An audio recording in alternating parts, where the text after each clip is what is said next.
मेरी एंट्री बंद कर दो, लेकिन कोई कोच तो हो।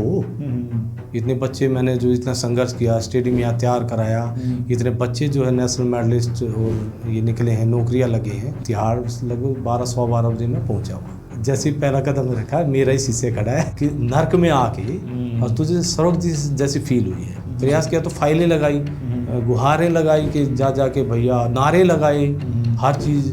अरे भाई ये प्रैक्टिस कुछ नहीं बच्चों को, ये तो चुनाव की तैयारी कर। जिस दिन भारत के जो नेता हैं वो प्रथम राष्ट्र की भावना रखते हुए और हर क्षेत्र में आगे काम करेंगे ना, सैकड़ों ओलंपिक मेडल रोक नहीं सकते। पॉलिटिकल स्पोर्ट कभी नहीं मिला, वो टांगे खींचती रही। पॉलिटिक्स, राजनीति गंदी है, ये यार तेरे जैसे का काम नहीं। आप इसका मतलब आज तक 75-78 साल से आप गंद को ही बना रहे हो। मतलब मैं तिरंगा लेके निकला गाँव, हर उस बच्चे के पास गया, हर उस पेरेंट्स के पास गया, उससे जो है वो नौकरी लगे या नेशनल मेडल जीते। जो मेरी पत्नी ने जो साथ दिया है, मुझे लगता है कि शायद ही किसी ने ऐसे दिया हो। जब भी परमात्मा मुझे अगर ऐसा जन्म दे तो उसका साथ जरूर दे। नमस्कार दोस्तों, आज के एपिसोड में आपका स्वागत है। आज के जो हमारे मेहमान हैं वो इन्होंने बीएसएफ में अपनी सेवा दी है, वॉलंटियर रिटायर्ड हैं वो, और उन्होंने बहुत से लोगों का भविष्य बनाया है। वो कोच, उनके अपने as a parent, as a coach उनके साथ रह के न जाने कितने बच्चों का भविष्य उन्होंने बनाया है। हमारे साथ है सुरेंद्र फौजी। गांव में उनको, गांव देहात में उनको गुरुजी के नाम से जानते हैं। नमस्कार गुरुजी। नमस्ते। कैसे आप? बस बढ़िया बढ़िया। तो सर, मैंने आपके बारे में ये तो बहुत सुना है कि आपने मतलब कितने बच्चों को मोटिवेट किया, कितने बच्चों को सफल बनाया, कितने बच्चों की आपने ज़िंदगी सुधार दी। जो गुरुजी हैं, गुरुजी की शुरुआत कहाँ से हुई? गुरुजी की शुरुआत तो देखो, मतलब क्योंकि पहले मैं स्पोर्ट्स करता था खुद, और नेशनल मेडल हुए मेरे। फिर उसके बाद बीएसएफ ने मुझे स्पोर्ट्स के द्वारा ले लिया। अच्छा। तो वहाँ मैं बीएसएफ में खेला। उसके बाद फिर मेरी पोस्टिंग हुई श्रीनगर में, जिसमें कारगिल का युद्ध हुआ। तो उस समय मैं सीधा फिर श्रीनगर गया। अच्छा। तो वहाँ से फिर उसके बाद वापस टीम में, वो ख़त्म होने के बाद फिर वापस टीम में आया। इसके फिर मणिपुर में पोस्टिंग हुई। अच्छा। तो ऐसे करते करते फिर जो स्पोर्ट्स का जो मेरा वो था, जो सपना था कि भाई मैं एशियाड में मैं भी मेडल लूँ, मैं ओलंपिक में मेडल वो करूँ, तो वो सपना मतलब टूट गया। बीच में ये सारी जो दिक्कतें आई। तो तब मैंने अपना एक ये लक्ष्य तय किया था कि भाई मैं जब भी बीएसएफ से जाऊंगा, अपने गांव देहात के जो बच्चे हैं उनको मैं तैयार करूंगा एशियाड और ओलंपिक के लिए। तो वहाँ से मतलब मैंने शुरुआत की बच्चों को ट्रेनिंग देना। आप कौन सा स्पोर्ट्स खेलते थे? कौन सा स्पोर्ट में? मैं एथलेटिक में था। 800 मीटर और 1500 मीटर मेरा इवेंट था। ओके। हाँ जी। तो आपने जैसे आप हमारे जैसे स्पोर्ट्स हो गए ना, जैसे मोस्टली लोग तैयारी करते हैं कि मतलब नौकरी के लिए करते हैं, मतलब प्रायोरिटी यही होती है खेलने के लिए। आपको खेलने का मोटिवेशन कहाँ से मिला? कि मतलब देखो, खेलने का मोटिवेशन था कि दरअसल क्या है, मेरे गांव से, गांव में तो सब ऐसे काका ताऊ ऐसे होते हैं ना। तो अब उसमें मतलब वो दादाजी लगते मेरे, बानवीर नाम था उनका ना। आजकल तो दिल्ली पुलिस में कार्यरत है। तो उस समय वो जोन में आते थे, फर्स्ट, हमेशा फर्स्ट ही आते थे। तो उनके लिए जब स्कूलों में तालियां बजती थी, तो वहाँ से मुझे ये मिला, मोटिवेशन मिला कि भाई यार कुछ तो है स्पोर्ट्स में। तो वहाँ से मैंने उनको देख के उसके बाद स्पोर्ट्स शुरू किया। जैसे आपने बताया कि हम गरीब परिवार से आते हैं, मिडिल क्लास परिवार से आते हैं, तो हमें नौकरी मिल जाती है ना, तो हम ठीक है, हाँ अब बस मौज होगी। हाँ। उसके बाद ना भूख मर जाती है बहुत से केसेस में। आपने उस भूख को जिंदा कैसे रखा? नहीं, मेरी भूख नहीं मरी, क्योंकि मैं दरअसल मिडिल क्लास से नहीं था, मैं बहुत गरीब परिवार से था। मेरे जो पिताजी हैं, हम काका बोलते पिताजी को, वो टैक्सी चलाते थे। अच्छा। क्योंकि खेती में उस समय कुछ होता नहीं था। वो टैक्सी चलाते थे, तो सीधी सी बात है भाई, एक टैक्सी जो ड्राइवर होता है वो एक सप्ताह में घर आता है, और एक सप्ताह में घर आता है तो डाइट वाइट का जो भी कुछ बंदोबस्त वही करके लेके आते हैं ना। तो वहीं से मैंने ये देखा कि भाई मैं अगर एक गरीब परिवार से स्पोर्ट्स करके अगर मैं नौकरी लग सकता हूँ, तो ये गांव देहात के बच्चे क्यों नहीं लग सकते। बस ये इसी लक्ष्य को मैं लेके चला कि मेरा एक ही लक्ष्य है कि अपने गांव देहात के जो बच्चे हैं मैं यहाँ से गांव से निकालूं, दिल्ली तक पहुँचा दूं। ये दिल्ली के जो कंपटीशन है, दिल्ली स्टेट जो भी चैम्पियनशिप है, वो जीत जाएं। अपनी राह ये खुद देख लेंगे, फिर किसी सुरेंद्र फौजी की ज़रूरत नहीं है। और वहाँ का एक्सपीरियंस कैसा था? मेरा था श्रीनगर में। अच्छा। क्योंकि एक आउटर है, फर्स्ट जो संभाल रहा है बॉर्डर को, वो संभाल रहे हैं। अंदर की भी ज़रूरत होती है, मैन पावर की ज़रूरत होती है ना, तो वो सब था।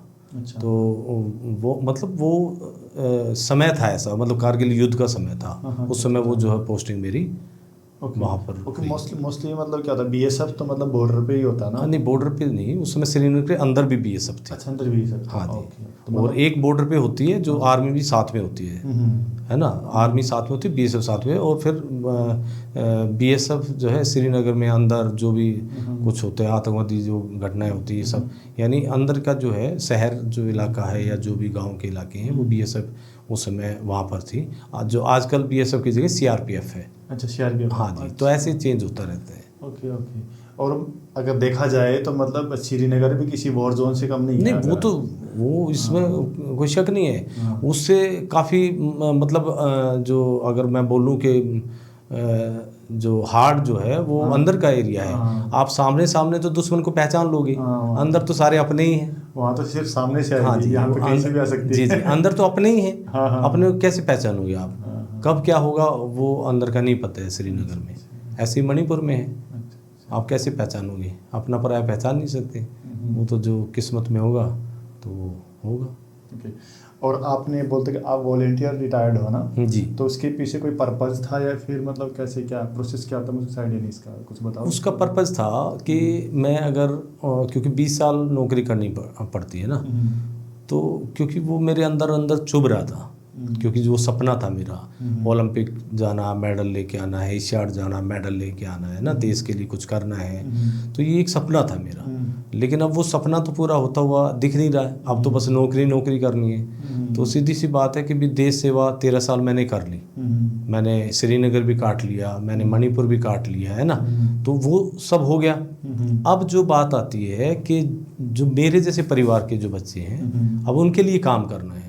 तो बस वो उसी को देख के कि मेरा अब सीधा जो टारगेट है वो है कि जो मेरे जैसे गरीब परिवार के बच्चे, उनको मेरे को ऊपर लेके जाना है, उनको उस नौकरी तक उनको पहुंचाना है, उनको जो है देश के मेडल तक पहुंचाना है ना।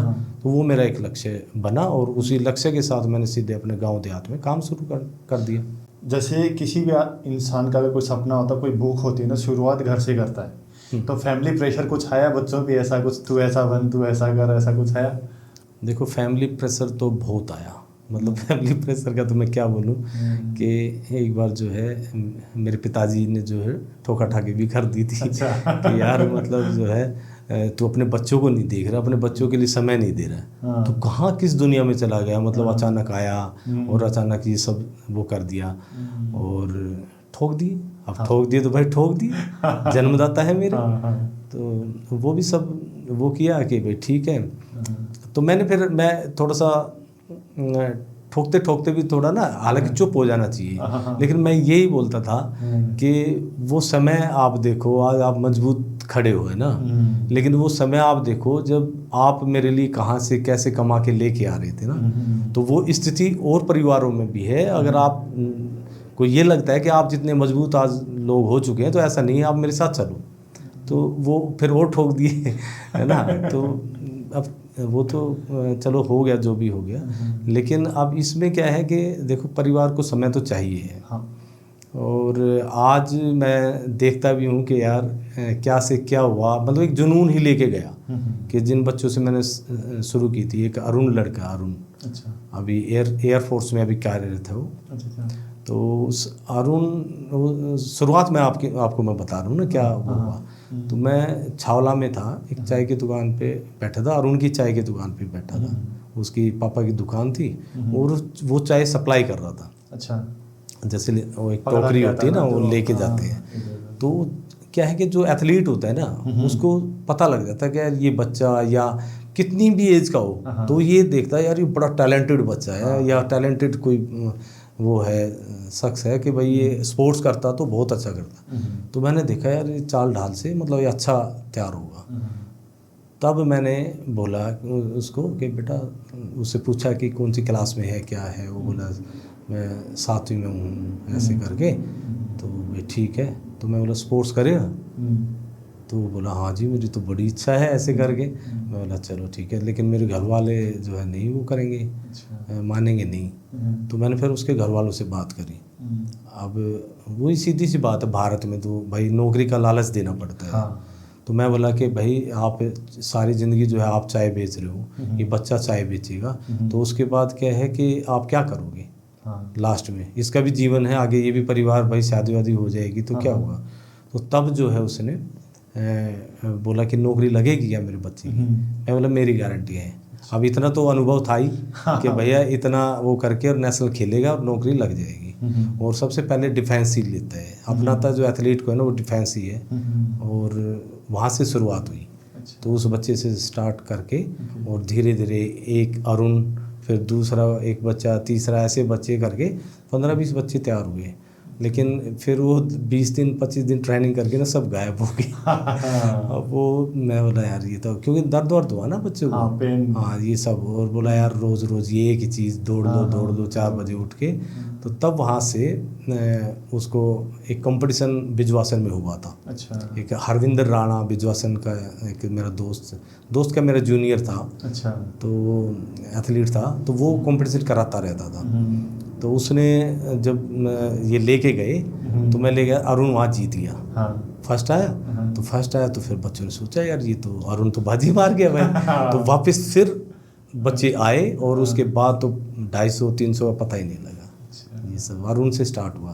आपको जैसे कोई भी ग्रो करता है ना या कोई आगे बढ़ता है, साथ आने वाले भी होते हैं, टांग खींचने वाले बहुत होते हैं। तो आपकी इस जर्नी में मतलब जो आपका रिटायर्ड के बाद जो आपने कोचिंग स्टार्ट की, लोगों को पुश करना स्टार्ट किया, मोटिवेशन करना स्टार्ट किया, ट्रेन करना, तो इसमें टांग खींचने वाले कोई आए आपकी? देखो इसमें सही बात है कि समाज में जो है ये सारी चीज़ें चलती हैं और ये कमियां हैं। लेकिन मेरे साथ कुछ ऐसा हुआ भी और नहीं भी हुआ, क्योंकि एक आध तो हर जगह मिलता है ना, लेकिन ज़्यादातर साथ देने वाले मिले। और साथ भी क्या था कि भाई साथ भी वो वैसा नहीं था कि भाई मैं जो काम करने जा रहा हूँ उसमें कोई साथ मिले। अच्छा। साथ वही था कि अपने बच्चों को भेज दे बस। वो बड़ा साथ, वो मेरा बहुत बड़ा मतलब साथ हुआ। क्यों हर गांव में मैं कंपटीशन कराता था। हर गांव में, क्योंकि टैलेंट सर्च करना है तो हर गांव में मैं कंपटीशन कराता था। तो वहाँ से मैं टैलेंट लेके आता था। नितिन त्यागी को भी गाँव से ही सर्च किया मैंने। तो बहुत सारे नसीमा, पूजा, है ना, ये बहुत सारे बच्चे हैं, शबनम, बहुत सारे बच्चे हैं जो मतलब ऐसे वहीं से सर्च किया गांव से। ठीक है। ये आप जैसे किसी आप बोल रहे कंपटीशन कराते हो, इनको मतलब ट्रेन करते हो, कुछ बच्चे ऐसे होते हैं जिनके पास अपने शूज़ भी नहीं होते, तो एक फाइनेंशियल थोड़ा सा आपको सपोर्ट चाहिए होता है। तो ये चीज़ें कितने फेस करी आपने फाइनेंशियल? ये तो बस पूछो मत। इसमें तो क्या बताऊँ, आज भी जो है ना मतलब वो चीज़ें खल रही है ना। कई प्लॉट मेरे गए है ना। क्योंकि प्लॉट जाने का मतलब ये नहीं है कि भाई शूज़ या इनकी यूनिफॉर्म में ही चले गए। वक्त जो है ना मेन है समय। तो समय क्या था कि मेरे खुद के जैसे प्लॉट होते थे तो मैं उन्हीं को बेचता था। अच्छा। है ना। तो उसी पे मतलब भाई ठीक है, कोई कम रेट में लिया तो ज़्यादा में दे दिया, तो वही मेरी रोजी रोटी थी। अब वो समय यहाँ चला गया बच्चों पे। अच्छा। अब पार्टियाँ तो आती है भाई प्लॉट देखने, शाम को आती है ना। तो वही शाम जो है वो फ़ोन करते रहते थे कि हाँ भाई ठीक है, और मैं जो है बच्चों में बिजी। जब आप कोई लक्ष्य लेके चलते हो ना तो उसके बाद काम को भूल जाते हो, तो वो तो बहुत नुकसान हुआ है उसका। और वो सब मैंने अपने परिवार की पेट बोलते हैं ना कि हाँ यार पेट काट के, हाँ पेट काट के, है ना, वो मैंने किया है। लेकिन उसके साथ परमात्मा ने भी बहुत कुछ दिया, मतलब इतना दिया कि जो मैंने सोचा वो लक्ष्य मेरा पूरा कराया। कि भाई बच्चे मेरे को वहाँ तक लेके जाने तो लेके जाने, बस भर के लेके जाते थे, उसका किराया लगता था। और कोई भी बच्चा बता दे कि हमारे से किराया लिया, शूज़ की ज़रूरत है शूज़ दिए, डाइट की ज़रूरत है डाइट दिया, है ना। और इस बीच में और भी साथी ऐसे जुड़े हैं कि भाई जैसे मतलब एक झटीगरा गांव से अच्छा। अपने भारद्वाज जी थे, तो उन्होंने कई बच्चों को वो भी दिया, डाइट के खर्चा भी मतलब दिया। ऐसे भी अच्छा अच्छा अच्छा। वो कि उन्होंने चुनाव भी लड़ा है, अच्छा तो पहले चुनाव भी लड़ा था, लेकिन वो अच्छे व्यक्ति थे, अच्छा। झटीगरा गांव से, और बहुत ही बढ़िया मतलब सपोर्ट भी मिला कभी। लेकिन ये नहीं है कि मैंने कभी किसी से मांगा या पर्चियाँ काटी या अच्छा, ऐसे कुछ किया, ऐसा कुछ नहीं किया। रसीद नहीं बनाई। नहीं, ऐसा कुछ भी नहीं किया। जो मेरे बस की बात थी वो मैंने किया। तो ये सब मतलब। तो कभी आप ऐसा कोई रिकग्निशन मिला आपको कि मतलब ये इंसान बहुत अच्छा कर रहा है, या फिर इसको मतलब थोड़ा मोटिवेशन पॉलिटिकली, या फिर एक आपको एक अवार्ड दे दिया, या कुछ चीज़ें फाइनेंशियली सपोर्ट कर दिया, ऐसा कुछ कोई नेता या कुछ पॉलिटिकल सपोर्ट मिला आपको? नहीं, पॉलिटिकल सपोर्ट कभी नहीं मिला। पॉलिटिकल तो बस ऐसा रहा कि बस वो टांगे खींचती रही है ना। अच्छा। हाँ, पॉलिटिकल सपोर्ट नहीं मिला। ये जो भी डाइट की जो बातें हैं वो पॉलिटिकल नहीं, अच्छा। वो तो इंसान थी, है ना। हाँ। इंसानियत के तौर पर अच्छा, उन्होंने अच्छा, किया। अच्छा, ओके। पॉलिटिकल सपोर्ट तो एक ही डिमांड थी कि अगर हम उनसे पैसा लेते अच्छा। या कुछ ऐसी चीज़ें लेते तो वो स्टेडियम तैयार नहीं करा सकते। फिर वो क्या है बोलते, अरे भाई हमने तो इतना कुछ दे दिया, ये सब है। मैं उसके खिलाफ था। अच्छा। मेरे को चाहिए थे स्टेडियम अच्छा। इस क्षेत्र में। अच्छा। तो वो जो स्टेडियम है तो भैया वो कौन देगा, वो पॉलिटिकल लीडर देंगे, जो इस क्षेत्र का जो चुना हुआ नेता है वो देगा। लेकिन वो सब नहीं किया। वो सब उन्होंने मतलब लास्ट तक किया ही नहीं। बस वो फिर किया तो नॉन पॉलिटिकल सतपाल पहलवान जी ने, महाबली सतपाल जी ने। अच्छा। उनका मैं मतलब क्या करूँ, आखिरी सांस तक मैं उनको भूल नहीं पाऊँगा। अच्छा। और एक जो है उसके बाद जब उन्होंने सारी चीज़ें करी तो फिर एक कालू राम मीना जी हैं, जो उस समय तो यही थे, आजकल तो एक्शन है। अच्छा। और एक क्या मतलब जब राजस्थान के रहने वाले हैं, जो काम 6 महीने में पीछे घूमता रहा स्टेडियम के लिए। एक दौलतपुर का स्टेडियम बनवाया था, एक घुमनेड़ा का स्टेडियम बनवाया, हॉकी इंस्टीट्यूट ऑफ घुमनेड़ा, और दौलतपुर एथलेटिक अंतर्राष्ट्रीय लेवल का। तो वो कालू राम मीना जी ने ज़बरदस्त तरीके से मतलब अपना समझ के कि यार मेरे बच्चे हैं, और ये आगे बढ़ाया। पॉलिटिकल कोई सपोर्ट नहीं था। आप तो मतलब इतने घरों तक पहुंच चुके थे, चूल्हे तक आपकी पकड़ थी मतलब, तो आपके पास अच्छा खासा मतलब आपका इंप्रेशन था। पॉलिटिकल लोग तो पहुंच जाते हैं आराम से, ये मतलब हाँ ये बंदा काम कर, तो ऐसा कोई फायदे के लिए भी नहीं है कोई, नहीं तेरे पास वोट है हम काम कर देंगे, ऐसा कुछ। इनसे ना हम बोलते ना कि जागरूक थे हम नेताओं से ना जागरूक थे कि भैया एक लाइट लगा के और ये पूरा प्रचार करता है। तो हमें वो लाइटें नहीं चाहिए थी, हमें वो उसके वो 11,000 नहीं चाहिए थे, हमें उसके वो 5,000 रुपये नहीं चाहिए थे, हमें चाहिए था स्टेडियम। और वो स्टेडियम के सपोर्ट किसी ने किया नहीं। जो चुने हुए नेता जो भी उस समय के चुने हुए थे उन्होंने किया नहीं, और आज भी नहीं किया, आज भी नहीं किया। जो स्टेडियम जो मैंने बनवाए, महाबली सतपाल जी ने बनवाए ना, वही हैं 2। अच्छा। मटियाला विधानसभा में, तो वही 2 स्टेडियम हैं। इसके अलावा कोई स्टेडियम नहीं बना पाए, देख लो कम से कम भी 12-15 साल हो गए। और दूसरा ना, जैसे मैंने आपकी फ़ोटोज़ देखी, वीडियोस देखी, जैसे कोई बंदा मेडल लेके आता है तो उसे जो आप सम्मान देते हो, जो वो एक मतलब परंपरा है, या उसके पीछे कोई ऐसा कोई मोटिवेशन है, ऐसी कुछ चीज़ है? नहीं, उसका परंपरा नहीं थी, उसका दरअसल आग लगाने वाली बात थी। अच्छा। कि किसी बच्चे में वो जुनून कैसे पैदा किया जाए। अगर मैं मान लो मैं अरुण को, नितिन को, शबनम को, पूजा को, नसीमा को, ये कहीं इन बच्चों को हम सम्मानित करते हैं तो दूसरे बच्चे को आग लगेगी।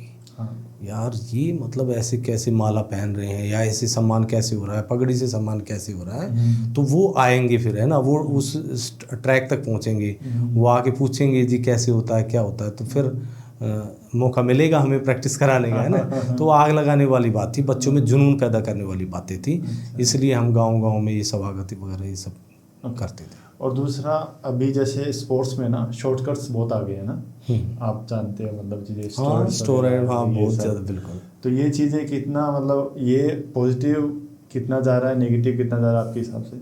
ये नेगेटिव जा रहे हैं ना। तो अब जैसे मेरे बच्चे हैं, कभी स्टोराइड ली नहीं ना, तो अब मान लो अब जैसे मैं हूँ, मेरे गुरुजी थे श्री राम सिंह जी, श्री राम सिंह शेखावत जी, आर्मी में थे।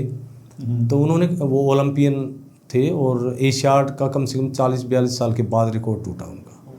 तो आप मानो कि उन्होंने कभी स्टोराइड नाम की कोई चीज़ हमें बताई नहीं। तो तो उन्होंने मेहनत कराई, मेहनत करके हमने नेशनल मेडल दिए। तो अब ये बताओ, जब हमारे गुरुजी ने ही नहीं बताई तो हम अपने बच्चों को कैसे बता दें? अब मालूम पड़ा कि कोई भैंस वैंस की दवाई कोई ऐसे दे दी तो भैया कुछ और ही उल्टा हो गया ना। तो मैंने अपने बच्चों को हमेशा बोला कि बेटा चने, सोयाबीन की दाल और इसको आप गुड़ के साथ खा लो, और एक जो मूंग की दाल हरी, बस ये गुड़ के साथ खा लो, यही आपकी डाइट है। और दूध पियो बढ़िया दबा के। और एक घी का मैं मना करता था। एथलेटिक में घी का चलता नहीं है, वो सब मना करता था। स्टेरॉइड तो मैं बहुत दूर रखता था बच्चों को कि बेटा कभी भी मत करना। मेरे से दूर भी चले जाओ ना आप कहीं और ट्रेनिंग के लिए, तो वहाँ भी नहीं लेना है। तो वो बच्चों ने खूब आराम से मतलब मेरी बात को माना, और आगे तक आज भी मेरा बच्चा कोई स्टेरॉइड नहीं लेता। किस मतलब नेशनल मेडलिस्ट है, सब स्टेरॉइड लेके नहीं का, तभी वो चल रहे हैं। स्टेरॉइड वाले तो 1 या 2 साल रहते हैं बस, और उसके बाद तो पता नहीं क्या क्या बीमारियां होती हैं। स्पोर्ट्स में पॉलिटिक्स बहुत होती है, तो आपको क्या लगता है कि मतलब कितना टैलेंट पॉलिटिक्स की वजह से रुक जाता है? देखो, भारत में कोई भी टैलेंट की कमी नहीं है। अभी मैं बताता हूँ, आप कोई भी फोर्स में लगा लो, डिफेंस में कोई भी लगा लो, पूरे छटे हुए जो बच्चे हैं ना, उनको भर्ती करते हैं, लेकिन उनके साथ क्या होता है, 2 से 3 साल में जाएंगे वो वहाँ, वो ट्रेनिंग कराएंगे, और वो पता नहीं क्या ऐसा वो करते हैं कि उसके बाद उनको डीअटैच कर देंगे, यूनिट में भेज देंगे। ये सब मैं कह रहा हूँ, जो ओलंपिक खेल गया है तो 2-3 दिन में पता लगा उनको भी डीअटैच कर देते हैं।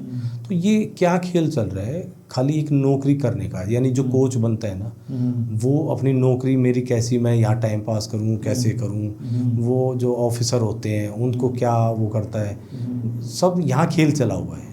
नहीं तो मैं कह रहा हूँ, ओलंपिक में हम किसी देश से पीछे नहीं, सबसे नंबर 1 पे भारत रहे।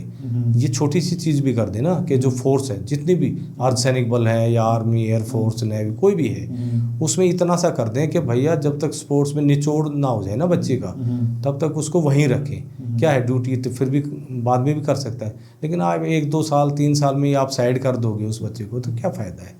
ऐसे ही आप देखो, इसमें जो है मान लो सिविल में भी ऐसे ही चलता है। बच्चों को जल्दी ये स्टेरॉइड करा के ये सब मतलब ख़त्म कर देते हैं पहले ही, और उन्हीं बच्चों को स्टेरॉइड ना दे के और उनको अच्छे से ट्रेनिंग करा के तो वो ओलंपिक के लिए तैयार हो जाए।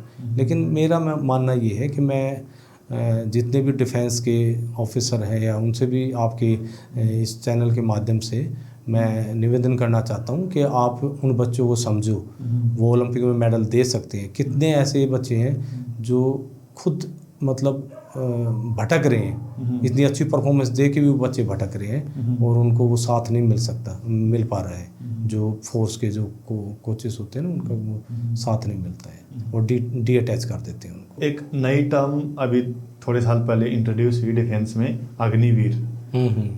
उसके बारे में क्या विचार आपका? उसकी तो बड़ी तगड़ी याद है। ये देखो, अग्निवीर जो है ना, अग्निपथ, ये सब नाम दे दिया ना।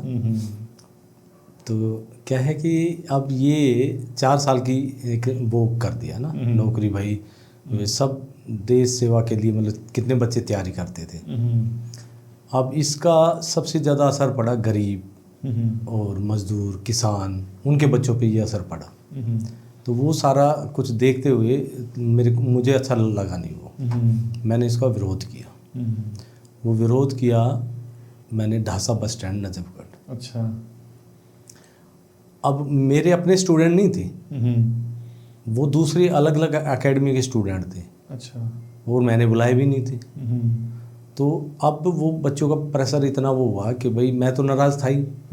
वो बोले कि गुरुजी मतलब हम विरोध मतलब फूके पड़े हैं अंदर से, और विरोध हमें करना है। ये कहीं ऐसा ना हो कि भाई कोई भी जो है मतलब गाड़ी में कोई आग लगा दे या रोड जाम कर दे, ऐसा नहीं चाह रहे हम। कोई संपत्ति, सरकारी की जो संपत्ति, वो अपनी संपत्ति है, वो उसको बर्बाद नहीं होना चाह रहे। वो बच्चे मतलब अच्छी सोच थी उनकी। तो उन्होंने बोला तो मैं ठीक है। तो उस दिन मतलब अचानक ही फ़ोन आया था उनका। अच्छा। अब मैं जा रहा था, ये भी एक मतलब कहानी है। मेरी जो बहन है, अच्छा, मेरे से छोटी है, महम हरियाणा में जाना था। उनकी जो सास है वो बीमार थी। अच्छा। तो हमारी मतलब मौसी बोलते हैं उनको। तो मेरी माँ जो थी, उनको उनका हालचाल पूछना था। तो मैं बोला ठीक है माँ, मैं चलता हूँ। तो मेरी पत्नी, मेरी माँ और मेरे 3 बच्चे और चल दिए हम। बीच में फ़ोन आया और मैं उसी समय वो सब इकट्ठा हुए थे और फ़ोन आया, गुरुजी आना पड़ेगा, कोई ऐसा हादसा हो जाएगा ये वो। तो मैंने गाड़ी मोड़ दी, मैं साइड में खड़ी करके और अपने जो मेरा बड़ा बेटा था उसको मैंने गाड़ी की चाबी दी कि भाई ठीक है, मैं आधे घंटे में अभी आया और आप चाबी मतलब कोई भी बात हो साइड वाइड कर लेना, ठीक है। मैं गया वहाँ, कम से कम 250 के करीब बच्चे इकट्ठे हुए। अब बात हुई, ठीक है भाई, सब ने अपने नारे वारे लगा दिए, ये सब है ना। अब उनका जो है नाम लिखना शुरू कर दिया, जो भी अपने साहब थे, ACP साहब थे, ये जो भी, तो उन्होंने बोला भाई नाम लिखो। मैंने मना किया कि भैया कोई बच्चे नाम नहीं लिखवाना है ना बच्चों को। तो वो बोले भाई क्यों नहीं लिखवाना है? भाई ये बच्चे हैं और कोई गलती नहीं कर रहे हैं, लेकिन आप लोग फिर तंग करोगे, घर जाके वो करोगे ना, तो इसलिए मैं इनको मना कर रहा हूँ। ये मेरा एक्सपीरियंस है, इसलिए मैंने मना कर दिया। अच्छा। और मैंने बोला ठीक है भाई, अभी आपका विरोध खत्म हुआ और अब जाओ। जैसे ही मैंने बोला, अब वो बोले कि भाई ये आप कौन हो? मैं बोला मैं गार्जियन हूँ इनका। अच्छा। और इन्होंने विरोध करना था साहब। अब ये जो है बच्चे अपने मतलब इनका वो हो गया, जो दर्द था वो इन्होंने निकाल लिया। ना कोई रोड जाम किया, ना कोई गाड़ी इन्होंने भाई जलाई कुछ। अब कोई दिक्कत नहीं है। अब वो बोले कि भाई ठीक है, तो फिर आपको गिरफ्तार कर लेंगे। मैं बोला ठीक है, कर लो, कोई बात नहीं। अब वो ऐसे 20-25 ऐसे जैसे पता नहीं मैं आतंकवादी हूँ क्या है, पुलिस वाले पूरे एकदम पकड़ लिया। और ठीक है भाई, पकड़ लिया, कोई बात नहीं, मुझे लेके चलो। बस फिर वो झाड़ूदा थाने रात को 9 बजे तक रखा। वहाँ से फिर उठा के मेडिकल के लिए लेके चले गए। अच्छा। और मेडिकल लेके जाने के बाद जज साहब के पास रात को ही उनके घर में ही पेश कर दिया मैं। अच्छा। अब वहाँ पेश करने के बाद मुझे बुलाया। मैं बोला भाई क्या हुआ, कैसे? मैं बोला सर जो भी है विरोध आप देख ही रहे हो, और मैं इसका विरोध कर रहा हूँ। ये भी जो सरकार ने स्कीम वो की है, इसको मैं विरोध कर रहा हूँ, क्योंकि मैं गरीब परिवार से मजदूर का एक बच्चा था और मैं नौकरी करके आया, तो उससे मेरा परिवार भी चला और मैंने देश की सेवा की। तो अभी इन बच्चों का तो बहुत बड़ा नुकसान है। तो ये करके जज साहब ने बोला चलो ठीक है और आप जाओ। अच्छा। तो वो बोला कि यार ये तो पूरे देश में विरोध चल रहे हैं। जज साहब बोले नहीं जी साहब जी, IPS ऑफिसर को ऐसे कर दिया, वैसे कर दिया इन्होंने, तो और करना ही पड़ेगा ऐसे करके। बाहर सुनाई दे रहा है। बोला यार पूरे देश में चल रहा है, कुछ वो किया नहीं, रोड जाम किया नहीं, ये सब। लेकिन बोला नहीं जी, अब वो मेरे को अंदर डाल दिया। अब जज साहब क्या करें भाई, जो भी है उनका वो होगा। अब वो अंदर डाल दिया। 10 दिन के लिए मैं अंदर तिहाड़, लगभग 12-12 बजे मैं पहुंचा वहाँ तिहाड़ में। जैसे ही पहला कदम रखा, मेरा ही शीशे खड़ा है बाहर, वहाँ मतलब ड्यूटी पे है ना। अच्छा। अब मैंने देखा तो मेरी तो पहचान में नहीं, पता नहीं कितने हजारों बच्चे गए मेरे अंडर ट्रेनिंग करके। तो मेरे को बोला गुरुजी आप कैसे? मैं बोला यार गुरुजी अगर बोला है तो मेरा स्टूडेंट होगा। तो मैं बोला बेटा अग्निपथ के विरोध में विरोध कर रहे थे, तो उसी में ले आए। तो बोला, उसने सांस ली कि शुक्र है गुरुजी, मतलब किसी और केस में नहीं थे, मतलब आज भी आप बच्चों के लिए लड़ रहे हो, हमारे लिए लड़ रहे हो। तो मैं बोला भाई बस ठीक है, अपने लगे हुए हैं। अब वो बोला कि मालूम है आपको आपके कितने शिष्य हैं यहाँ पे तिहाड़ जेल में? मैं बोला नहीं। तो बोला कम से कम 22। अब मेरी तो छाती चौड़ी होगी भाई। 22 बच्चे तिहाड़ जेल में यहाँ ड्यूटी कर रहे हैं, देश की सेवा कर रहे हैं, तो ठीक है भाई। तो बोला सुबह देखना।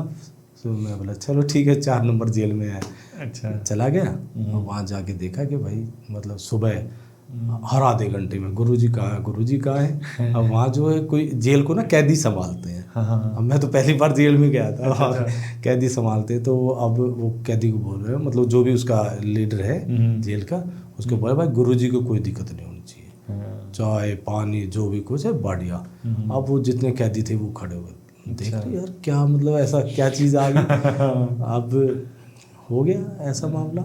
तो ऐसा होने के बाद जो है मतलब तब गर्व हुआ कि यार मतलब एक नर्क में आके और तुझे स्वर्ग जैसी फील हुई है। अब मतलब पता लग रहा है मुझे कि यार जो बोलते हैं ना कि कर्म, जो हम मंदिर में जाते हैं भाई, तीर्थ स्थानों पे जाते हैं, गंगा जी नहाने के लिए जाते हैं कि भाई अपने पाप जो है धो के आ जाओ, है ना।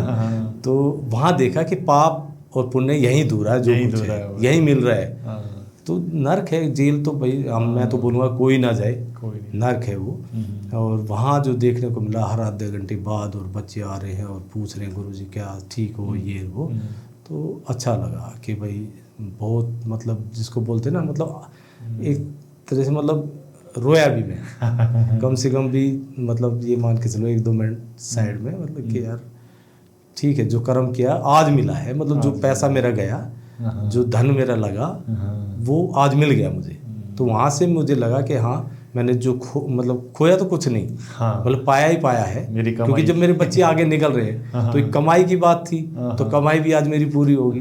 तो तिहाड़ जेल में मुझे लगा कि हाँ भाई, तो इसका मैं विरोध करता हूँ, आज भी मैं विरोध करता हूँ। अच्छा। अग्निपथ का आज भी मैं विरोध करता हूँ। ये वाकई में मजदूर किसान के बच्चों के लिए और देश के लिए भी हानिकारक है। अब मैं तो खुश था इस स्कीम से। अब इजराइल वाली स्कीम ये लेके आते हैं ना कि भैया चाहे नेता का बेटा है, चाहे डॉक्टर का बेटा है, बेटी है, चाहे भाई किसान का बेटा, मजदूर का कोई भी है, इसको बिल्कुल फिक्स कर दो कि 3 साल या 4 साल तुम्हें करनी है, भलाए उनको आप वेतन मत दो, है ना, लेकिन देश के लिए अगर देश सेवा का भाव अगर पैदा करना है ना आपको, तो कोई भी नेता, इंजीनियर, डॉक्टर, कोई किसी का भी है, लड़का लड़की, उसको फौज की नौकरी डिफेंस की करनी ही पड़ेगी।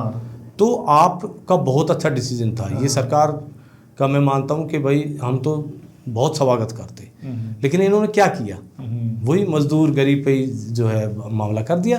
अब नेता का बेटा तो बनेगा सांसद, एमएलए, ये सब बनेगा, और गरीब मजदूर का वो और गरीब होता चला जाएगा। और कौन सी सेवा है, मतलब अब बताओ 4 साल के लिए, मैं बोलता हूँ फौज में 7 साल पहले तो कोई डिसिप्लिन आता ही नहीं है, 4 साल में वो क्या डिसिप्लिन भी नहीं सीखेगा।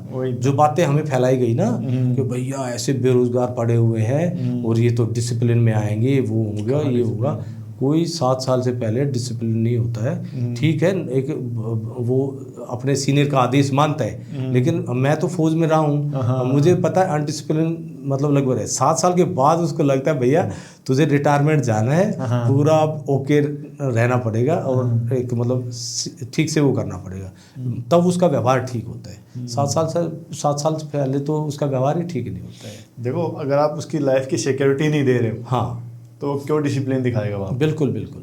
आप ना मतलब अपने गांव देहात में एक फौजी की, मतलब चाहे कोई भी आ जाए, फौजी की जो इमेज है, जो इज्जत है, वो बहुत अलग है। पर मेरे को लग रहा है कि ये जो चीज़ें जहाँ अगर यहाँ से बैच लिखने स्टार्ट हो जाएंगे तो वो इज्जत भी ख़त्म कर देंगे।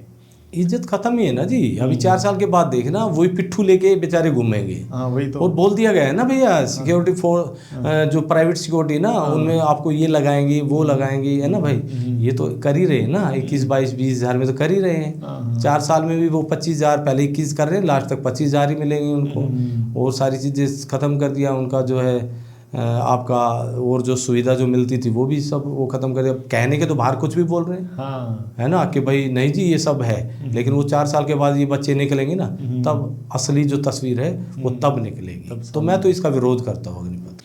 आप पॉलिटिक्स में भी आए थे जी, इलेक्शन लड़े थे आपने, तो उसके पीछे मेन मोटिव क्या था आपका? इसके पीछे क्या था कि जैसे हम स्टेडियम का प्रयास कर रहे थे कि भाई स्टेडियम बनवा दो। रोड पे बहुत प्रैक्टिस मतलब वो कर लिया, और नेहरू स्टेडियम में जाना, छतरसाल स्टेडियम में जाना, सीधी सी बात है कि आपके 3 घंटे जाने के और 3 घंटे आने के हैं। तो रात को हम पहुंचते थे बच्चों को लेके, और 50-50, 60-60 बच्चे मैं लेके जाता था। इसमें अपना जो बस होती है ना, डीटीसी बस, इनमें जाते थे। वो बीच में रोकना नहीं है, इतने बच्चों को देख कर कौन रोकेगा भाई, पूरी बस भर जाएगी। तो ये सारी चीज़ें, ये मैंने कठिनाई के 5 साल निकाले अपने। अच्छा। तो तब मैंने एक वो किया कि यार एक स्टेडियम अगर यहाँ बन जाए तो अब तो बच्चे बढ़िया हो चुके हैं, मतलब यहाँ एक माहौल बन चुका है, तो आज स्टेडियम की ज़रूरत है। अब सुरेंद्र फौजी कल ना होगा तो भैया एक स्टेडियम होगा तो प्रैक्टिस होगी ना। तो अब एक मान लो अब सुरेंद्र फौजी है, तब तक तो बस में लेके चला गया, लेकिन एक दिन तो ख़त्म होना ही है। हो सकता है हम मतलब फिजिकल फिट ना रहें या जो भी कुछ है। तो ये सब सोच के मतलब ये एक स्टेप बढ़ाया था हमने कि यार इतनी दूर आना जाना बड़ा मुश्किल है, और आगे 5 साल तो बीत गए, आगे नहीं होगा। तो ये सारा वो करते हुए प्रयास किया तो फाइलें लगाई, गुहारें लगाई कि जा के भैया, नारे लगाए, हर चीज़। तो अब उसमें क्या हुआ कि लोगों ने एक फैलाना शुरू कर दिया कि अरे भाई ये प्रैक्टिस कुछ नहीं है बच्चों को, ये तो चुनाव की तैयारी कर रहे हैं और ये सब कर रहे हैं ना। तो मैं बोला यार ये एक नया सिस्टम शुरू कर दिया समाज के बीच में ऐसे फैला। तो उसके बाद मैं मतलब लगा कि यार जब ये ऐसे कह ही रहे हैं और स्टेडियम भी नहीं तैयार करा रहे हैं, या तो एक काम कर दें। तो तब मैंने क्या है, पंकज रंगा एक मेरा जूनियर था, मैंने उसकी प्रैक्टिस कराई थी और वो भी नेशनल मेडलिस्ट था। अच्छा। और उस समय निगम पार्षद की ऐसी सीट आई थी। तो तब हमने वो किया कि यार जब हम मेहनत कर ही रहे हैं समाज में, समाज के ही बच्चे हैं, समाज के लिए ही है, और चुनाव भी वही लड़ते थे जो हम पहले अपने बुजुर्गों से सुनते आए हैं कि जो समाज में काम करने वाला था उसको चुनाव लड़ना चाहिए।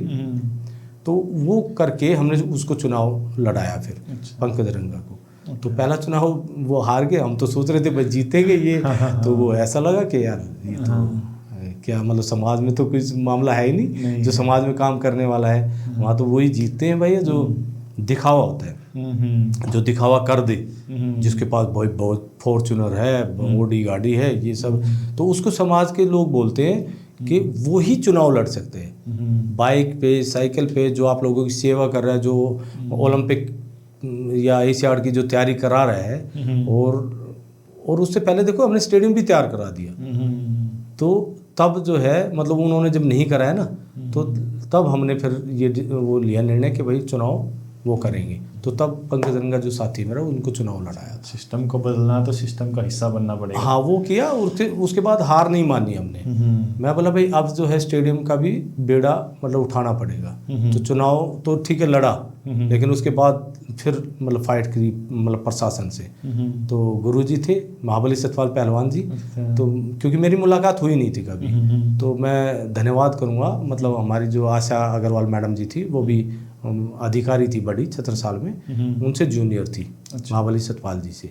तो वो बोली कि बेटा ऐसा कर, बहुत मतलब बच्चे आपके अच्छा कर रहे हैं। अच्छा। तो आप महाबली सतपाल जी से वो करके और बुलाओ उनको, अपने उसमें दिखाओ कि सर हम ऐसा कर रहे हैं। तो तब हमने दौलतपुर में वहाँ एक कॉम्पिटिशन रखा था। अच्छा। और मैं मवाना के भी बहुत आभारी रहूँगा कि मवाना जो एक कंपनी है ना, जो गन्ने का ये उसकी कंपनी, तो उन्होंने वो स्पॉन्सर किया था वो मैराथन वगैरह। तो वहाँ हमारे जो है सतपाल पहलवान जी आए थे, और तब उन्होंने देखा यार वाकई में बच्चे, और वो देखते भी रहते थे, छत्रसाल स्टेडियम में इंटर जोन होते थे कि मेडल दे रहे हैं बच्चे। तो वहाँ उन्होंने वो बोला था कि भाई मैं यहाँ स्टेडियम तैयार कराऊंगा। तो तब कोई पॉलिटिकल मतलब वो नहीं था, साथ नहीं था, और आज तक का इतिहास है, ना किसी सांसद ने वहाँ स्टेडियम तैयार कराया, और ना किसी निगम पार्षद ने, ना किसी विधायक ने। आज तक 75 साल के इसमें इतिहास में जो है वो पहला जो स्टेडियम वहाँ तैयार हुआ। उसके बाद फिर महाबली सतपाल जी बोले कि बेटा रिटायरमेंट के समय कम रह गया और बता कुछ करना है। तो मैं बोला गुरुजी एक इच्छा और है, घुमेनेड़ा में स्टेडियम एस्ट्रोटर्फ हॉकी का, क्योंकि घुमेनेड़ा के जो बच्चे थे ना वो बहुत आगे मतलब नेशनल मेडल इंटरनेशनल प्लेयर बने हुए थे। तो तब वहाँ भी हमने एक मेरे मतलब सीनियर थे सनीत भाई, सनीत फलसवाल, तो उनसे हमने रिक्वेस्ट करी, हाथ जोड़ के निवेदन किया। तो एक तरह से वहाँ हॉकी जो है ना बंद हो गई थी, छोटे छोटे मतलब बच्चे मतलब सब जो करते थे सब बंद हो गए थे। तो फिर उनसे वो करके फिर हॉकी स्टार्ट करा के, और तब वो स्टेडियम की मतलब फिर वहाँ पे एक वो किया हमने मैराथन आयोजन की। फिर वहाँ भी महाबली सतपाल जी ने बोले कि एस्ट्रोटर्फ स्टेडियम मैं बनाऊंगा। अच्छा। तो ये 2 स्टेडियम, एक दौलतपुर का एथलेटिक का और एस्ट्रोटर्फ हॉकी का, ये महाबली सतपाल पहलवान जी ने वहाँ बनवाए। तो आपका क्या मानना है कि मतलब जो एथलेटिक्स होते हैं या फिर और गेम हो गए, कबड्डी हो गई, खो खो जो भी है, इनको अगर ऊंचे स्केल पे लेके जाना है तो इसके अलावा और क्या चीज़ है जो मतलब इंडिया को इस स्पोर्ट्स को सपोर्ट कर सकती है? देखो कुछ नहीं करना। जिस दिन भारत के जो नेता हैं वो प्रथम राष्ट्र की भावना रखते हुए और हर क्षेत्र में आगे काम करेंगे ना, तो आपका ओलंपिक में मेडल, सैकड़ों ओलंपिक में मेडल रोक नहीं सकता। लेकिन यहाँ जो भारत के जो राजनेता है, नेता है, कोई भी पॉलिटिकल पार्टी है, वो प्रथम राष्ट्र की भावना से नहीं चलते हैं। वो प्रथम परिवार की भावना से चलते हैं कि भैया हाथ लग गई, अब सरकार आ गई, अब अपने परिवार के लिए 1000 करोड़ रुपए छाप दो। यहाँ आप कितने ही जो देखो, कहने को ऐसी बात नहीं है, एथलेटिक के जो है इवेंट भी होते हैं, सब कुछ होते हैं, लेकिन कहाँ बच्चे निकल पाते हैं? क्योंकि जब तक उनको आर्थिक मजबूती नहीं मिलेगी ना, तब तक वो नहीं हो सकते। तो और आर्थिक मजबूती के लिए जो भारत के जो नेता है ना, उनको अपने परिवार को साइड करना पड़ेगा, क्योंकि जो आर्थिक मजबूती वो अपने परिवार की कर रहे हैं ना, वो उनको देश के लिए करना पड़ेगा कि भाई देश के लिए मेडल की भी ज़रूरत है। आज देखो ना, आप चाइना का जो है नाम अगर सुनते हो तो जो स्पोर्ट्स में नंबर 1 है, हाँ, अमेरिका स्पोर्ट्स में नंबर 1 है, तो ज़्यादा नाम सुनते हो आप, है ना। और कितनी सारी चीज़ें हैं, या कोई लड़ाई झगड़ा तो उसमें कोई खास नाम नहीं है, लेकिन यार स्पोर्ट्स में एशिया में भी या ओलंपिक में भी वो नंबर 1 रहते हैं। तो वही हमारा जो देश है तो इसलिए पिछड़ा हुआ है। देखो पॉलिटिक्स की बात तो सब करते हैं कि राजनीति सुधारो, राजनीति को सुधारने के लिए क्या किया जाए? देखो, राजनीति को सुधारने के लिए ना, मुझे जो लग रहा है वो सुधरेगी नहीं राजनीति, लेकिन मेरी नज़र में अगर सुधारना है राजनीति को तो जनता को खुद डिसीजन लेने पड़ेंगे, जनता को आगे आना पड़ेगा कि भाई आप जो पॉलिटिकल जो पार्टियां हैं उनको क्यों अग्रणी पंक्ति में आप रखे हुए हो, फर्स्ट लाइन में क्यों रखे हुए हो कि भैया उससे टिकट आएगी तो भाई फलानी पार्टी से टिकट लेके आओ भाई वो जीतेगा। यार उसका क्या, जो आपके बच्चों के लिए मेहनत कर रहे हैं या आपके समाज के लिए घूम रहे हैं, कोई बिजली का बिल भर रहा है, कोई कम करा रहा है, कोई बहुत सारे ऐसे आपको मिलेंगे, लोग मिलेंगे जो जनता की सेवा कर रहे हैं, लेकिन उनको क्या मिलता है लास्ट में? कुछ भी नहीं है। वो चुनाव की जब अपना नॉमिनेशन करते हैं तो उसके बाद सबको याद आती है कि यार ये पॉलिटिकल जो राष्ट्रीय पार्टी है ना भैया, इसका सपोर्ट करना है, बाकी तो भाई ये कुछ नहीं है, ये तो वोट काटने वाले ये सब है। तो जिस दिन लोग पॉलिटिकल पार्टी को दूर कर देंगे, मैं मानता हूँ कि ठीक है राष्ट्रीय लेवल पे आप सांसद का चुनाव कर लो पार्टी में, लेकिन विधायक में और निगम पार्षद में अगर मैं दिल्ली की बात करूं तो इसमें कोई पॉलिटिकल चिन्ह की जरूरत नहीं है। जनता क्या है, अपने विकास की बातें नहीं करती, नहीं जनता नेता के विकास की बातें करती है। यार मतलब ये उतरा फॉर्च्यूनर से भाई ओडी से, मतलब है ना, वो कुछ नहीं देता उसको, लेकिन वो जनता इतनी खुश होती है ना उसको देख के। और एक मान लो सुरेंद्र फौजी आया, यार ये कोई बाइक वाइक से आ गया, लेकिन सेवा अच्छी करी है भाई। यार देख सुरेंद्र भाई, मतलब देख सुन, पॉलिटिकल जो है ना, ये पॉलिटिक्स राजनीति गंदी है, बहुत गंदी भाई। ये मतलब ये यार तेरे जैसे का काम नहीं है। ये मेरे को सुनने को मिले हैं कि भाई इसमें ये तो गंद है, ये भरा पड़ा है सब, है ना। तो मैं सोच के हैरान हूँ कि यार आप इसका मतलब आज तक 75-78 साल से आप गंद को ही बना रहे हो हैं, मतलब पॉलिटिकल गंदी हुई, यानी वो बन रहे हैं तो गंदी नहीं, जो काम कर रहे हैं तो पॉलिटिकल गंदी है, पॉलिटिक्स गंदी है। तो ये सब सोच विचार जो है ना, उनको बिल्कुल अपनी समझ पैदा करनी पड़ेगी। एक जो कोई MLA है, सांसद है, उनको करोड़ों करोड़ रुपए वहाँ देने पड़ते पार्टी में, फंड के नाम के, है ना, वो देते हैं, उसके बाद चुनाव में खर्च करते हैं वो लोग। तो कितना नुकसान है समाज का। तो आजकल की यूथ है ना, वो ड्रग्स में बहुत जा रही है। कोई मतलब स्कूल जाने वाले बच्चे, कोई कुछ ऐसे स्लोचन सूंघ रहा है, अरे ये तो सूंघ रहा है, ये चीज़ें हो रही है। क्योंकि मतलब ये गांव देहात में मतलब इतनी चीज़ें नहीं मिलती, पर धीरे धीरे शिफ्ट हो रही है गांव में भी। तो इस चीज़ को रोकने के लिए क्या करना चाहिए? देखो, शिफ्ट हो नहीं रही है, हो गई, शिफ्ट हो चुकी है, और वो भी आज से 15 साल पहले।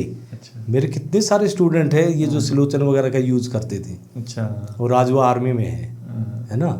तो ये भी एक मेरा वो था लक्ष्य कि जब मैं बच्चों में जुड़ा ना, बच्चों से, तब पता लगा कि बच्चा कह रहा है कि सर ये है ना, सिलोचन को ऐसे वो करता था, है ना, कि सूंघता है ऐसे करके।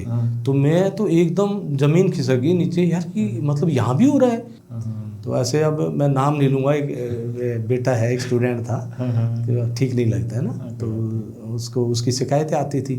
वो बड़ा टैलेंटेड था और वो ये नशा करता था इसका, लेकिन उसको जोड़े रखा, ऐसे जोड़ के, और आज आर्मी में है, बढ़िया एकदम जबरदस्त, और नेशनल मेडलिस्ट रहा है।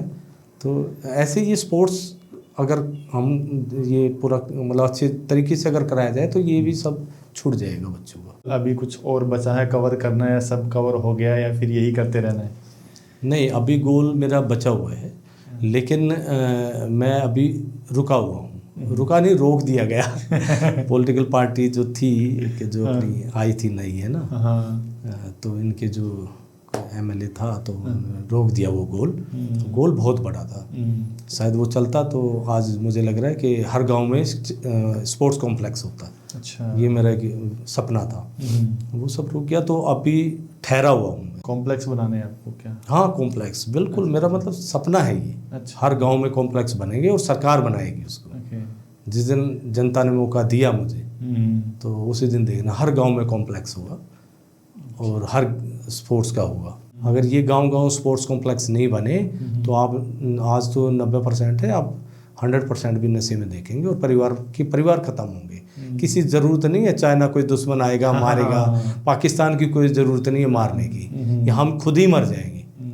अभी देखा नहीं ये जो एक नई पार्टी थी पीछे, शराब कितनी, एक पेटी फ्री, एक दारू की पेटी, तो उसका भी जो है बड़ा एक किस्सा है मेरे पास, तिहाड़ जेल का ही किस्सा है, बड़ा ज़बरदस्त किस्सा है उसका भी। क्या बात बताओ। तो उसका जो है जैसे मैं जेल में गया वहाँ अंदर, तो उसमें क्या है कि मेरे पीछे पीछे एक और आ गया। अच्छा। अब वो रो रहा पूरी तरह जो है इसके दिल्ली के मुख्यमंत्री को गालियाँ दे रहा। अच्छा। कि भैया ये वो इसने ये कर दिया। मैं बोला यार ये क्या हो गया, ये कौन सा मतलब ये मुख्यमंत्री को ही गाली दे रहा है। मैं बोला क्या हो गया? बोला क्या बताऊं सर, मतलब मैं जो है थोड़ा 2-3 पैक ले लेता था, लेकिन अब ये जो है एक बोतल फ्री कर दी और एक पेटी फ्री कर दी, तो मैं जो है सर एक बोतल पे पहुंच गया। अब वो इसमें तो पता नहीं क्या होता है, नशा भी नहीं, क्या बोलूँ मैं, क्या होता है। तो मैं बोला अच्छा भाई, तो फिर क्या हो गया? वो तो चलो भाई पी ली तूने, पीने का आदी था। तो बोला ना सर बहुत नुकसान हो गया। मैं बोला क्या हो गया बता। बोला सर मैं और मेरी पत्नी थी और वो भी सर एक पैक ले लेती थी। मैं बोला भाई मैं तो अचंभित, मैं गाँव का भाई, ये शराब वराब औरत मतलब ठीक है जो है औरत का तो सुनते ही नहीं है दारू, ये शहर वहर में तो सुनते हैं वही लड़कियां भी पीती हैं ये सब। अब वो बोला कि जी मेरी पत्नी भी एक पैक ले लेती थी, तो वो पहुंच गई आधी बोतल पे, मैं पहुंच गया एक बोतल पे। मैं बोला फिर क्या होगा, मतलब ठीक है कर लिया नशा। तो अब वो कह रहा है कि फिर मैं बोला कि भाई खाना लगा, तो अब वो कह रही है कि खाना आज तू लगा। मैं बोला भाई ये फिर, तो बोला भाई मैंने क्या किया जी, वो मैंने फिर थोड़ा जोर का बोला कि नहीं खाना तू ही लगा। उसने सर मेरे को धक्का दे दिया तगड़ा। अब सर फिर पता नहीं मैंने क्या वो किया, मतलब ऐसे उथल पुथल हुआ। सुबह मालूम पड़ा, मतलब होश आया मुझे तो उठ ही नहीं रही है। वो रात को ही जो है वो महिला मर गई। मतलब ये हकीकत है, तिहाड़ जेल के अंदर वो उसने मेरे को ये कहानी सुनाई। तो ये नेताओं के काम है, मतलब ये सब वो है। तो कितनी भूख हड़ताल कर लो, यहाँ तो समाज को तो कोई फर्क पड़ना नहीं है।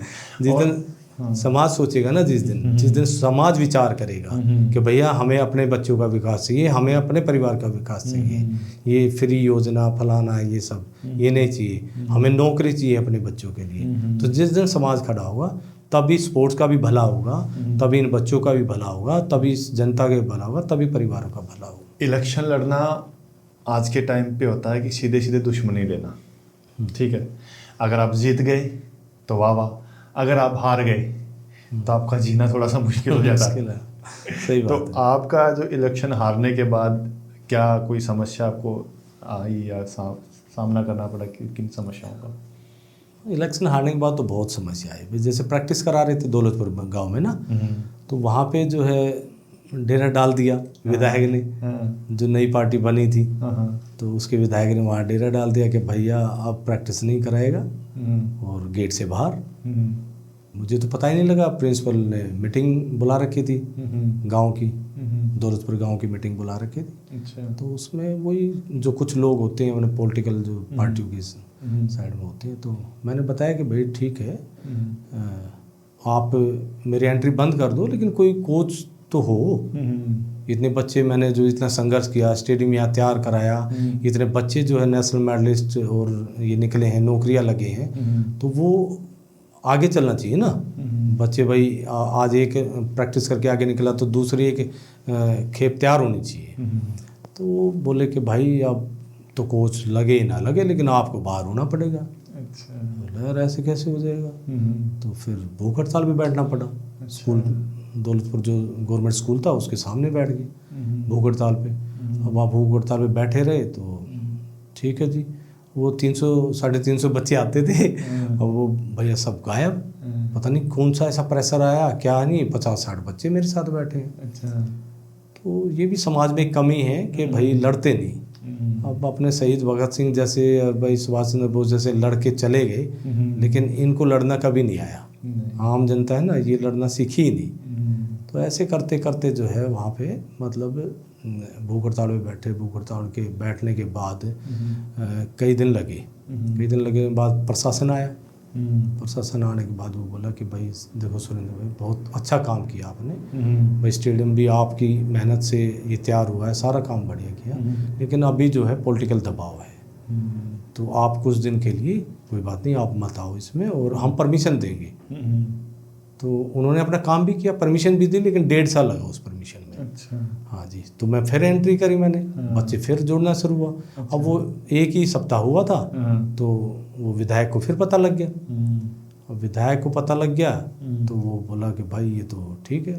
वो शिक्षा मंत्री जी बैठे थे ऊपर, वो सारा उसी का वो था, और उन्होंने फिर वो कैंसिल कर दिया। कैंसिल कर दिया तो मैं फिर कौन सा चुप होने वाला था। मैं गया, भाई ऐसा क्या कसूर किया मैंने भाई देखा जाए तो पार्टी की वाहवाही है ना उसमें। बच्चे आगे निकल रहे हैं तो ये तो पार्टियां तो सबसे आगे रहती है कि हाँ यार ये तो सब कुछ हमारी वजह से हो रहा है, कौन करा रहा है उससे नहीं, वो सब पार्टियों की वजह से हो रहा है। तो उनकी तो वाहवाही लूटने का बढ़िया मजा था, लेकिन ऐसा नहीं किया। वो खाली यही चलते हुए चुनाव लड़ा, अच्छी परफॉर्मेंस थी, हार गए लेकिन जनता ने साथ दिया था, अच्छी परफॉर्मेंस थी। तो फिर उसके बाद जो है मतलब मैं तिरंगा लेके निकला गाँव। हर उस बच्चे के पास गया, हर उस पेरेंट्स के पास गया जिन बच्चों को मेरी वजह से नहीं, जो भी मेहनत कराई उससे, मतलब हाँ उससे जो है वो नौकरी लगे या नेशनल मेडल जीते या किसी के साथ दुर्व्यवहार किया मैंने तो वो बताए, तो लाइव चला मैं गया, मतलब शिकारपुर गांव, झटीकरा गांव, नाना खेड़ी, जो भी है मतलब ककरोला वगैरह, जहाँ मेरे बच्चे आते थे, ढासा बॉर्डर, ये जितनी दूर दूर से बच्चे आए, मैं पूरा मेरे ख्याल में चलाऊंगा 7-8 दिन में पैदल चला, और रात को कहीं भी सो जाता था। अच्छा। और 2 रोटी खाता था और चलता था, और लाइव चलता था, और सबके इंटरव्यू लाइव होते थे। अच्छा। उसके बाद फिर मैं बैठा, फिर उसके बाद फिर मैं भूख हड़ताल में बैठ गया, तब NIS कोच लगवा के। अच्छा। अब उस दौरान तो 1.5 साल बीत चुके भाई, वो कितने बच्चे थे वो सब बर्बाद हो गए। फिर NIS कोच लगा, NIS कोच लगने के बाद भी आज कोई जोन में मेडल नहीं है वहाँ, कोई दिल्ली में कोई मेडल नहीं है। ये सारे रहे। फिर एक भूख हड़ताल किया कि भाई बच्चों की नाना खेड़ी गांव है, बडूसराय गांव, कांगनेडी गांव है, उनकी बस ही हटा दी लड़कियों की। अच्छा। छावला स्कूल में था ना, गर्ल्स स्कूल था गवर्नमेंट का, तो स्पेशल बस लगी हुई थी। तो किसी बहन का फ़ोन आया बडूसरा गांव से कि सर ऐसे बात है, और ये बसें जो लगी हुई थी, और बहुत पुराने टाइम से हम देखते थे लगी हुई थी। तो तब वो इसको चेतावनी दी, जो नई पार्टी का एक विधायक था, तो इसको जो है चेतावनी दी कि भैया मंडे तक इनके एग्ज़ाम, मंडे को स्टार्ट है, तो आप शनिवार का दिन है और आप जो है बस भेजो इन बच्चों को, और तंग मत करो, नहीं तो फिर हम अगला स्टेप उठाएंगे। सोमवार का दिन था, बस आई नहीं, तो ठीक है तख्ती वक्ती हम लेके और 3 ट्रैक्टर तैयार करे हमने नाना खेड़ी बडूसराय से, और वहाँ से नाना खेड़ी से ट्रैक्टरों में बैठे, मैं भी ट्रैक्टर में बैठा, और जाके बच्चे को ऑल द बेस्ट बोल के भैया एग्ज़ाम दो। उनको पता ही नहीं क्या हो रहा है, वो अपने अंदर घुस गए, और मैं जो है भूख हड़ताल में बैठ गया। अब वहाँ जो है आ गया, मतलब प्रिंसिपल ने शिकायत की कि जी ऐसी बात है, हल्ला कुछ कर ही नहीं रहे थे, सिर्फ भूख हड़ताल में बैठे हैं भाई। अब वहाँ पुलिस ने जोरा जारी जो कुछ हुआ, मैं बोला भाई मैं तो नहीं जाने वाला हूँ, सीधी सी बात है। मैं वहाँ भूख हड़ताल में बैठा। फिर वो पेरेंट्स को तोड़ने की बात, पेरेंट्स भी बैठ गए मेरे साथ। फिर विधायक ने कोशिश की पेरेंट्स तोड़ने की, ये वो फलाना। तो तब जो है कोई मैसेज आया कि भाई सुरेंद्र फौजी को उठा दो, विधायक का।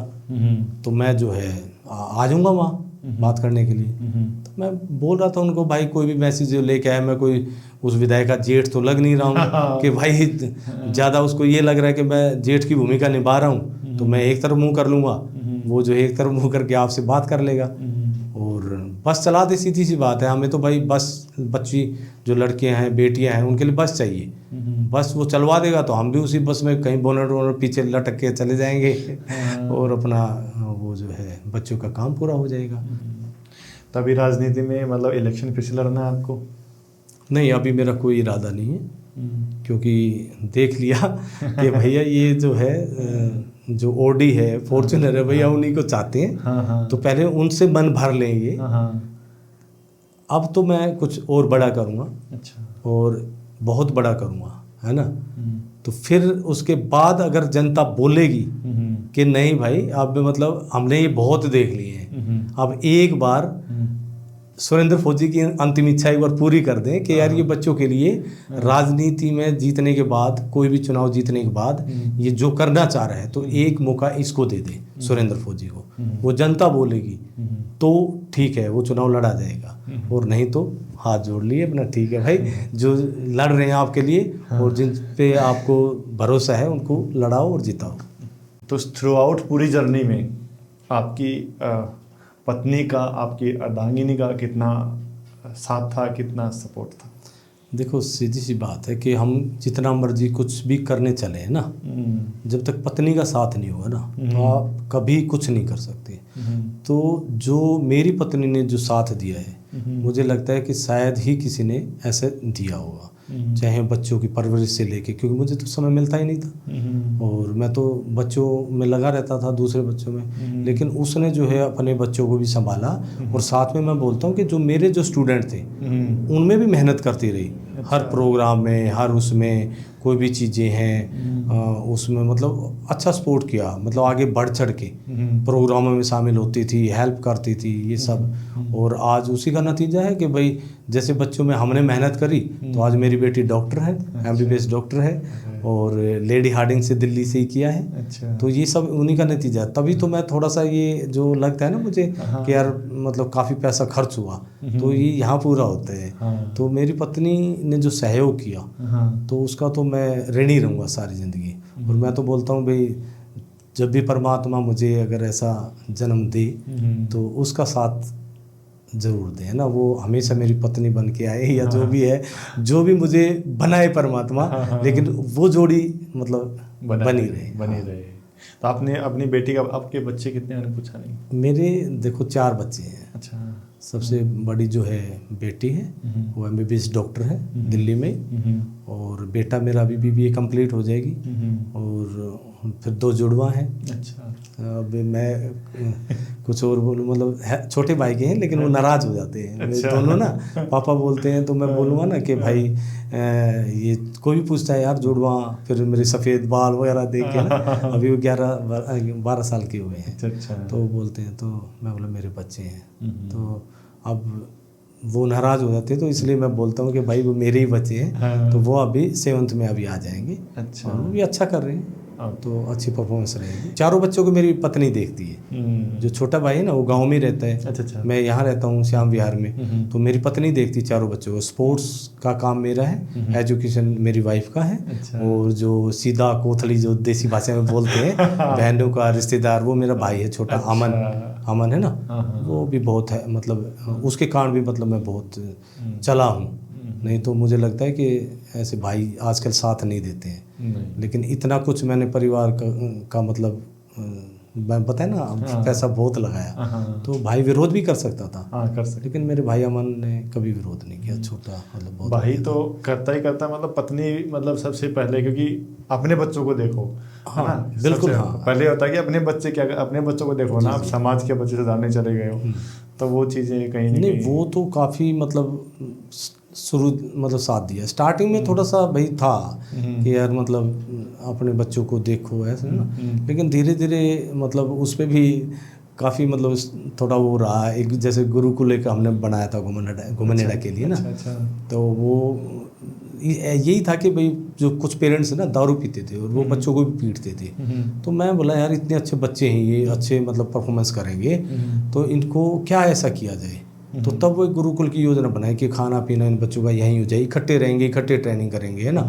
तो वो किया था, उस पर मैंने विचार किया था अपनी पत्नी पे ना, पत्नी के साथ। तो वो बोली कि रहने दो, ये इस चक्कर में मत पड़ो, आजकल ऐसा ही माहौल है, कोई भी कुछ भी बोलेगा भी, आपके ऊपर भी कुछ इल्ज़ाम लगा सकते हैं, ये सब है ना। तो मैंने उनको ये बोला भाई कब तक हम डरेंगे, है ना। और अगर हमारे बच्चे मतलब उसमें थोड़ा सा बहस भी हो गई थी ना, तो मैं बोला कि कल जो है ना, अगर इस गुरुकुल को अगर हम नहीं बनाते हैं तो मान के चलो कि कल एक चीज़ और मैं आपको बता देता हूँ, मतलब पत्नी को बोला कि कल अगर हमारे बच्चे हमारा साथ नहीं देंगे और हम गुरुकुल बना रहे हैं तो अपना भी तो हित है। हाँ। मतलब एक बहकाने वाली बातें हैं कि भाई अपना भी तो हित है। तो मैंने बोला कि वो बोले क्या हित है? मैं बोला आपके बच्चे आपका साथ ना दें, है ना, बेटा बहू की मानेगा, बेटी पराई हो जाएगी, है ना, फिर हम दोनों रहेंगे। तो यही बच्चे जो गुरुकुल में हैं आते जाएंगे, नौकरी लगते जाएंगे, ये एक हमारे बच्चे की तरह रहेंगे। तो वो सोच वो दृश्य वो कैसा होगा, है ना, उस समय हमारे साथ कैसा होगा, क्या माहौल होगा जब हमारे बच्चे हमें ही मतलब साइड कर देंगे या कुछ कर देंगे, तो वो बच्चे आपका साथ देंगे, है ना। ऐसे करके वो रोने लगी और वो बोली ठीक है, मानना नहीं है, मतलब जो भी कुछ है कर। तो तब वो साथ दिया। फिर वो गुरुकुल भी बंद करना पड़ा, वो भी सब पॉलिटिकल वो ये वो अच्छा ये सब। तो पत्नी का बहुत बड़ा हो रहा है। बहुत बहुत धन्यवाद गुरुजी, आपने अपना कीमती समय निकाल के हमें टाइम दिया, इसके लिए आपका भी बहुत बहुत धन्यवाद। अरे जो भाई मेरे जैसे जो व्यक्ति को जो आज शांत पड़ा हुआ था और आप जो है यहाँ उठा के और आपने इंटरव्यू लिया, बहुत बहुत धन्यवाद आपका। धन्यवाद। तो ये था आज का एपिसोड। उम्मीद करता हूँ, आशा करता हूँ कि आपको अच्छा लगा होगा। अगर आपको अच्छा लगा तो चैनल को सब्सक्राइब कर लें। ऐसे ही लगातार इंटरेस्टिंग पॉडकास्ट हम आपके लिए लेकर आते रहेंगे। मिलते हैं नए वीडियो में, तब तक हेल्दी खाओ, वर्कआउट करो, स्वस्थ रहो। जय हिंद, जय भारत।